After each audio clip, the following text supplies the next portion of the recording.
রাষ্ট্রপতি পদে বিএনপি মহাসচিব মির্জা ফখরুল ইসলাম আলমগীর মনোনয়ন পাওয়ায় মিষ্টি বিতরণ করেছে তার নিজ জেলা ঠাকুরগাঁওয়ের নেতাকর্মী ও সাধারণ মানুষ।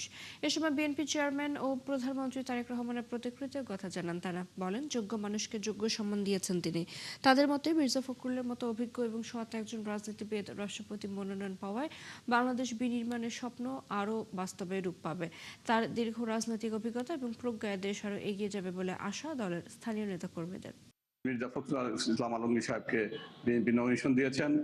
ধন্যবাদ জানাই আমরা স্থায়ী কমিটিকে, ধন্যবাদ জানাই আমাদের দেশের প্রধানমন্ত্রী দলের চেয়ারপারসন জনাব তারেক রহমান সাহেবকে। মির্জা ফখরুল ইসলাম আলমগীর সাহেব এমন একজন মানুষ যিনি দল মত নির্বিশেষে সকল স্তরের মানুষের জন্য সব সময়ের জন্য কাজ করতেন, এখনো করবেন, ভবিষ্যতেও করবেন।